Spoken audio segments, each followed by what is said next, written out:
नमस्कार दोस्तों, आज आपको मैं धूमकेतु के कुछ अद्भुत और रोचक तथ्य बताने जा रहा हूं। और इसी श्रृंखला में आज यह भी बताने जा रहा हूं कि 2 अमेरिकी फुटबॉल के मैदान के जितना विशालकाय और 1000 परमाणु बमों के जितना ताकतवर धूमकेतु हमारी पृथ्वी के समीप से गुजरेगा। तो चलिए शुरू करते हैं। धूमकेतु सौर मंडल में पाए जाने वाले ग्रहों नक्षत्रों की तरह सौर मंडल के ही एक अंग है। धूमकेतु का निर्माण पत्थर, धूल, बर्फ और गैस से होता है, जो छोटे छोटे खंड होते हैं। यह ग्रहों के समान सूर्य की परिक्रमा करते हैं। छोटे पथ वाले धूमकेतु सूर्य की परिक्रमा एक अंडाकार पथ में लगभग 6 से 200 वर्ष में पूरी करते हैं। कुछ धूमकेतु का पथ वलयाकार होता है और वो मात्र एक बार ही दिखाई देते हैं। लंबे पथ वाले धूमकेतु एक परिक्रमा करने में हजारों वर्ष लगाते हैं। अधिकतर धूमकेतु बर्फ, कार्बन डाइऑक्साइड, मीथेन, अमोनिया तथा अन्य पदार्थ जैसे सिलिकेट और कार्बनिक मिश्रण के बने होते हैं। दोस्तों, अगर आप इस चैनल पर नए हैं तो इस चैनल को लाइक, सब्सक्राइब और शेयर कर दें। धूमकेतु के 3 मुख्य भाग होते हैं: नाभि, कोमा और पूंछ। नाभि धूमकेतु का केंद्र होता है, जो पत्थर और बर्फ का बना होता है। नाभि के चारों ओर गैस और धूल के बादल को कोमा कहते हैं। नाभि तथा कोमा से निकलने वाली गैस और धूल का एक पूंछ का आकार ले लेती है। जब धूमकेतु सूर्य के नजदीक आता है, सौर विकिरण के प्रभाव से नाभि की गैसों का वाष्पीकरण हो जाता है। इससे कोमा का आकार बढ़कर करोड़ों मील तक हो सकता है। कोमा से निकलने वाली गैस और धूल अरबों मील लंबी पूंछ का आकार ग्रहण कर लेती है।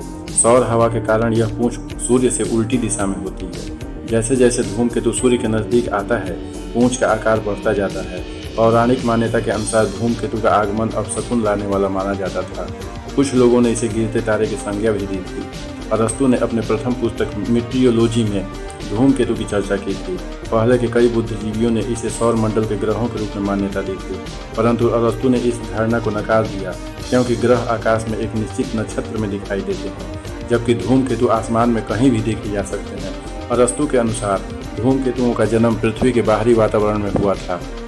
धूमकेतुओं की तरह उल्का, एरोरा, बोरोलियास और आकाशगंगा के लिए भी अरस्तु की यही मान्यता थी। अरस्तु के इस मत से कई तत्कालीन बुद्धिजीवियों ने असहमति जताई थी। तब मानव को अंतरिक्ष के बारे में बहुत ही कम ज्ञान था। धूमकेतु का पृथ्वी के नज़दीक से गुजरना एक प्रक्रिया है।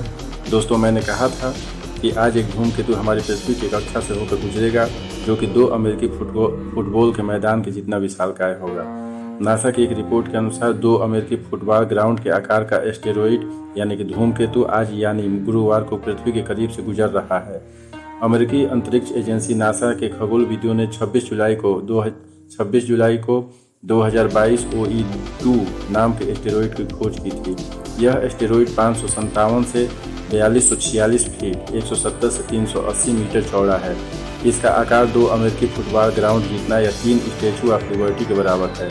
और सभी धूमकेतुओं की तरह यह भी सूर्य की परिक्रमा करता है और इसी क्रम में पृथ्वी की कक्षा को पार कर रहा है। इसको इसी साल खोजा गया है, इसलिए इसके नाम में 2022 जोड़ा गया है।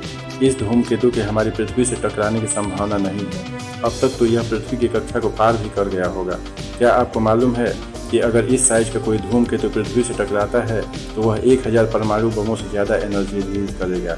ऐसे में आप सोच सकते हैं कि धूमकेतु पृथ्वी के लिए कितने खतरनाक साबित हो सकते हैं।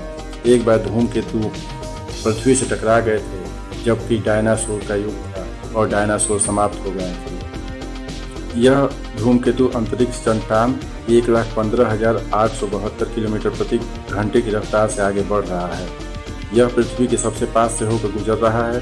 तब भी इसके और पृथ्वी के बीच 51 लाख किलोमीटर की दूरी है, जो पृथ्वी और चंद्रमा के बीच की दूरी से 13 गुना अधिक है। हालांकि वैज्ञानिक अभी भी इस पर नज़र बनाए हुए हैं। वह तब तक इसे मॉनिटर करते रहेंगे जब तक ये पृथ्वी से पूरी तरह दूर नहीं चला जाता।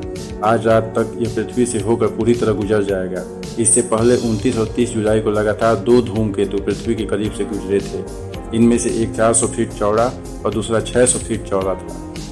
ये एक बड़ी बिल्डिंग के आकार के थे और नासा ने इन्हें संभावित और खतरनाक की कैटेगरी में रखा था।